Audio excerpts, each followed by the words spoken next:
What's up guys, Zoan here, back here with another video. In today's video, we are doing some more gaming content, giving you guys another video on Sonic Frontiers and how this game has helped Sonic Team learn from their past mistakes, including some more Sonic CyberSpace details. So we haven't gotten a lot of news recently since we just got past the month of June, which was the massive news month of Sonic Frontiers.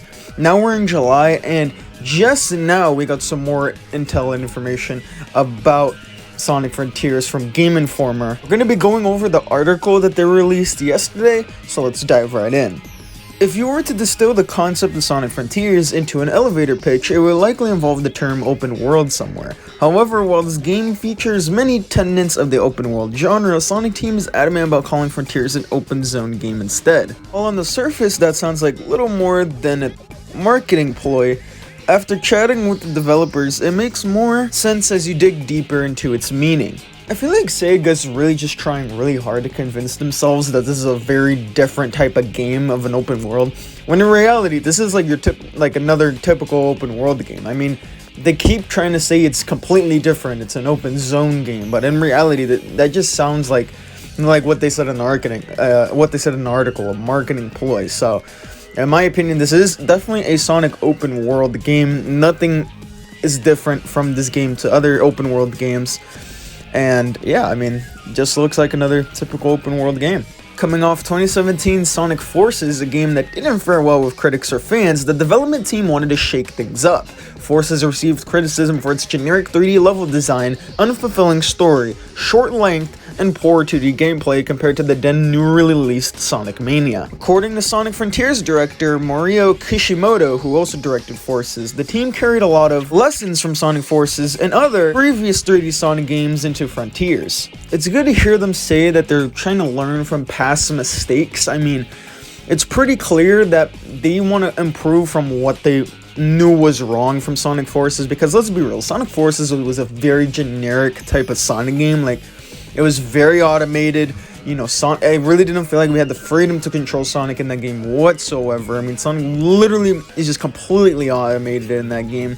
Classic Sonic, I mean, his levels were just complete shit, and then the Avatar levels were just alright in my opinion. I mean, the best levels in that game, hands down, was the 3D modern Sonic stages, and even those were just alright to me. I mean, they weren't even the greatest. They weren't the best even, I can say. So, I mean, in my opinion, Forces was just such a meh Sonic game. Like, it's just okay. Like, it doesn't really bring anything to the table for the Sonic the Hedgehog franchise. So, I hope Forces, when they said that they want to make this game to pretty much set the standard for the future of Sonic titles, I really hope that this game will be able to do a lot for that. And I really hope this game really does succeed. From what we heard, it does seem like this game is 80% complete as of right now. That's what we heard recently, so I'm really hoping that this game does succeed and that it does do very well. I've been on the Sonic team for 19 years now, and I do want to say that we have constantly learned from our successes and failures, not just the previously released Sonic Forces, but on every Sonic title we have ever worked on, he says. Now, with 32 years of Sonic development experience with us, I'm putting all my experiential learnings to practice in the development of this game. Selectively only speaking about the learnings from Sonic Forces, I believe we learned that the method of designing stages with a specific game mechanic, which all started with Sonic Unleashed, where we have shorter stages, pull back on Sonic's speed a bit, and implement new actions for Sonic in the title is no longer going to satisfy the expectations of either Sonic fans or those who like stage clear action games. Now, some of that's completely false. Sonic Unleashed had longer stages than most of the modern games. I feel like the start of the shorter stages definitely came from Sonic Colors, the next modern Sonic title after the Black Knight. So in my opinion, I feel like that's not true, because Unleashed, I feel like, should have been paving the way for stages in modern Sonic. I mean, they should be longer in length, at least I would say something like 2.5 minutes or 3 minutes at least for stages. I don't want like a 30-second stage like some of the stages were in Forces. I mean, that was just completely ridiculous how some stages in Forces were like 30 seconds at most. I want a lengthy stage, and I want to have a lot of time being done in that stage and having a great time in that stage. Like, 3-minute stages to me are, I think, the perfect standard for modern Sonic stages. I mean, I feel like that's what should be the timestamp for most of the Sonic stages, and I really hope CyberSpace isn't just like a minute long. I want it to at least be just give me at least 2 minutes in a stage, at least in CyberSpace, because how it sounds like CyberSpace is going to be, it definitely sounds like it's going to be taken from stages from Sonic Generations, which, you know, I really wish that they were to bring back some stages. I wish they would bring back stages that haven't been brought back before. Like, maybe give me some Sonic, you know, Rush Adventure stages. Give me, you know, some like Sonic Heroes like more Sonic Hero stages. Give me some more like, you know, like give me some other different type of stages, like Sonic Advance stages. This is from the Sonic Advance trilogy, you know. I just wish we gotten some new, different, like, not new, but like some different type of levels that are going to be brought back. And that's what I really hope for, because we've already experienced the levels in Sonic Generations. We've already experienced the levels being brought back in Sonic Forces. We've already experienced some of them being brought back in the 2D format again in Sonic Mania. So please, just give us some different type of levels if you're going to bring back levels in a Sonic game. One of the responses to this lesson was to create big open areas in which players spend hours exploring, solving puzzles, fighting bosses, and collecting items. Not only does this approach shake up the pacing of the traditional Sonic the Hedgehog formula, but it extends the playtime. Another criticism Sonic Team creative officer Takashi Iizuka heard coming out of Forces. As such, Iizuka believes Sonic Frontiers is the longest mainline Sonic game to date. Whenever we work on the concept for a new game, we always refer to the reaction to the previous games and user feedback. So there are a lot of lessons, but one of them would be playthrough time, Iizuka says. The playthrough times ended up being short for the previous games, but due to the open zone and other factors, there has been a substantial improvement this time. So it's like I was saying before, they're trying to learn from past mistakes. The question is, what mistakes did they get from Sonic Forces that they're trying to improve in this game? Because from what we're hearing about CyberSpace stages, it still sounds like it's going to be like a very short length of a stage, which is a bit of a bummer, but you know, it is what it is. As long as stages are good, that's all that matters to me. And you know, from what we've been hearing, it does sound like they are confident in what the product is here, and they do think it's going to be a better product. I do think this game is going to be better than Forces, without a doubt, but even then, that's not really a massive compliment. I hope Sonic Frontiers is better than games like, you know, some other really good Sonic games out there. So I really hope this game does really do Sonic well, because this year for Sonic is supposed to be a very strong year, you know what I mean? Despite a lot of the controversy that's happening with Sonic Origins right now, and still to this day, I really do hope Sonic Frontiers does bring light back to the Sonic the Hedgehog video games. One of the primary challenges when starting development on the open zone concept was making sure it felt true to the Sonic franchise. When taking on a new challenge for a 3D Sonic game, I always go back to revisit Sonic's roots, Iizuka says. With classic Sonic, you can enjoy high-speed experiences and route exploration just by moving to the right. That's the starting point for Sonic games. And when Sonic Adventure made the evolutionary jump to 3D, it was based on that same starting point. For open zone as well, we revisited the starting point and made an evolutionary jump from there to come up with a new playstyle that suits Sonic. Good to hear that. Obviously, we want to hear some of those things, so it's great to hear that.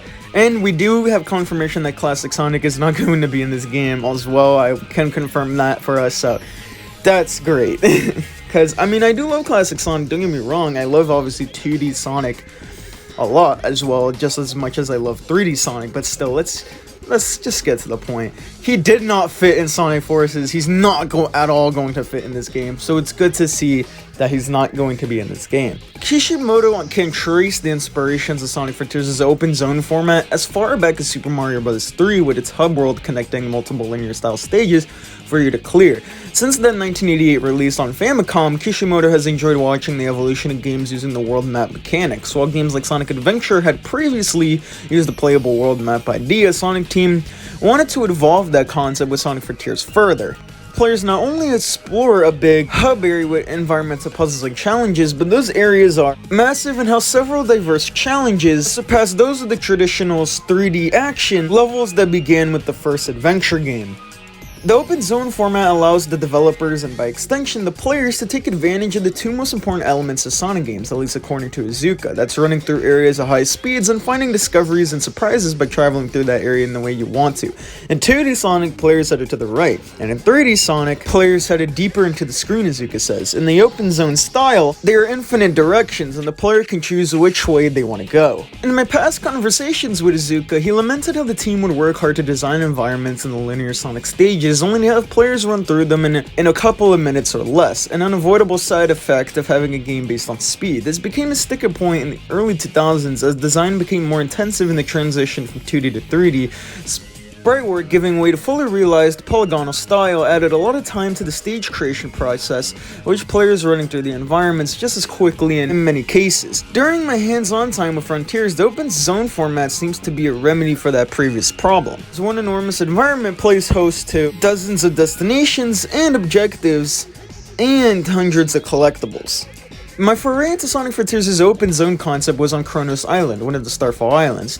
Though this first island kicks off your adventure, Izuka assures me we'll visit all the Starfall Islands before the Sonic Frontiers story comes to a close. Throughout the adventure, players experience various biomes and environments, which isn't uncommon in a Sonic game. However, these areas house a lot of content thanks to Sonic Frontiers' open zone twist. I really hope there's like a leak soon so we can see at least one of the different Starfall Islands, because it's very clear all we've seen so far for Sonic Frontiers is what's happening in the environment in Kronos Island. Transitioning to this gameplay style is a massive undertaking, but ensuring Sonic controls well in an open area is another thing entirely. We've seen him control poorly in games like Sonic 06, but the risk is amplified with Sonic Frontiers' approach to the hub world. Thankfully, I enjoyed my time dashing through the open zone of Kronos Island. Sonic has the right weight for speed and exploration, and he doesn't slide around like in previous games. Even the more methodical platforming feel vastly improved over previous titles. That's one thing I really can say about this game, is that it does look like Sonic does feel smooth to control, and a lot of people have given a lot of props to this game in terms of its smooth control so far. While the open zone areas are perhaps the biggest selling point of Frontier, Sonic Team wanted to focus on the quality of the CyberSpace stages over the course of development. When we started the project as we were developing the title, and even now as we are looking to release this title out to the world, there was one reason we were doing it, to once again have Sonic stand amongst the other stage clear action games, Kishimoto says. Talking about other games like the Super Mario, Donkey Kong, and Kirby franchise that I personally in the Genesis era, Sonic the Hedgehog stood alongside those titles. This is of course not a simple thing to do, but rather very difficult to actualize, but that is exactly the challenge that we, the Sonic team, have taken up on this project. Since the traditional CyberSpace stages are seen as driving forces in the gameplay, players should expect to leave the open zone area of the title to experience these levels. Still, Kishimoto teases other ways of advancing through the game if you prefer the open zone areas. The adoption of the open zone game mechanic allowed us to evolve the format for stage clear action games, while at the same time allowing us to deliver a wide variety of gameplay, he says, including the traditional linear gameplay inside of the open zone format is definitely a very important point. But it's not that the factor playstyle. In order to progress through Sonic Frontiers, you can choose to strategically play the traditional linear gameplay as one way of advancing, but it's not absolutely necessary, so depending on your play style, the amount you want to engage in that gameplay is up to you. In my opinion, I would strategically play the traditional linear gameplay, just simply because I want to play the CyberSpace stages and also just experience them, since they are sounding like the best component of this game. So I definitely would play the CyberSpace stages if I was somebody that is looking forward to play this game, which of course I am, because I am a guy who fucking loves, Sonic the Hedgehog titles and the franchise as a whole. So, I'm definitely going to play the CyberSpace stages when this game definitely does release, and I really do recommend a lot of people who are planning to buy this game to definitely do that as well. While the development team is seemingly downplaying the role of the open zone as little more than interactive hub world, in my 3+ hours of hands-on time, the open zone of Kronos Island took most of my session. While in the world, I explored every nook and cranny I could, solved many puzzles, completed various challenges, sped through various obstacle courses, and gathered various collectibles. Of course, much was in service of progressing the main storyline, which often asked me to return to the CyberSpace stages. Those levels are quick hit and fast paced, more focused on getting through it efficiently and thoroughly combing the area. CyberSpace also curiously houses other characters. For instance, I progressed through multiple missions in the open zone involving freeing Amy from cyberspace.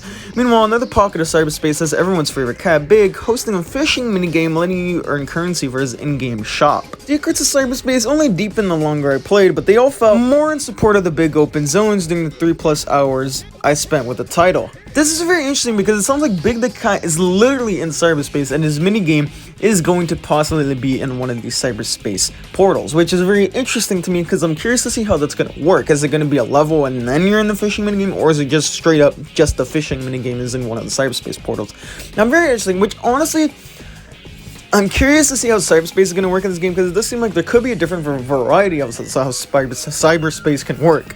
For instance, like there could be some stages, there could be some mini games, there could be some other stuff to do, which really is very intriguing to me to see. The more I played, the more I enjoyed the various gameplay loops, the seeking out boss battles in the open zone, entering cyberspace to complete action-packed stages, and returning to the open zone to claim my new Chaos Emerald.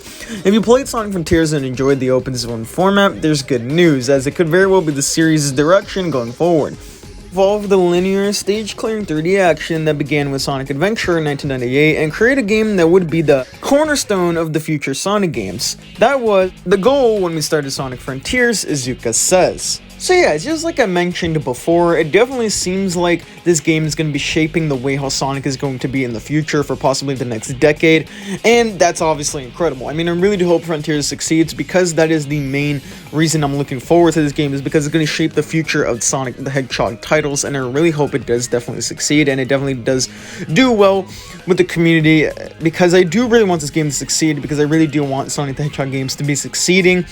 I need them to be succeeding, because very recently, you know, it's been a very interesting track record in terms of Sonic games recently. It's been like up and down, so yeah, I really hope this game does definitely succeed, as this definitely does look like it's going to pave the way for Sonic moving forward. With Sonic Team clearly hoping to change the formula and course the Sonic franchise with its newest title, I'm excited to get more time with the game ahead of launch. Sonic Frontiers comes to PlayStation 5, Xbox Series X and S, PlayStation 4, Xbox One, Switch, and PC later this year. So we have got more details from this. Obviously, Sonic Team is trying to learn from their past mistakes, from stuff that they saw that went wrong in Sonic Forces, and they're clearly trying to implement different variety of ways that cyberspace can be used here. And I'm definitely interested to see how that's going to work out in this game, because obviously what we all are expecting is cyberspace is going to be just straight up stages, but it does seem like with the intel and information that we received that Big the Cat is going to be in cyberspace with a fishing minigame, there definitely could be a different variety of ways that cyberspace could be implemented here in this game, and I'm definitely interested to see that when this game definitely does come out later on this year. Definitely looking forward to Sonic Frontiers, and I'm definitely hoping you guys are also looking forward to Sonic Frontiers, as it's definitely looking like this game is going to pave the way for Sonic's future, and I definitely hope it does succeed. So let me know what you guys think of this game. I definitely do think it's going to be a step in the right direction, and I really do hope this game does succeed and is very polished when it does release later on this year. So yeah guys, hopefully you guys did enjoy the video. Make sure to drop a like down below, drop a comment down below, make sure you subscribe to the channel for more content and videos coming your way. Thank you guys so much for watching the video, and I'll see you guys in the next video. Peace.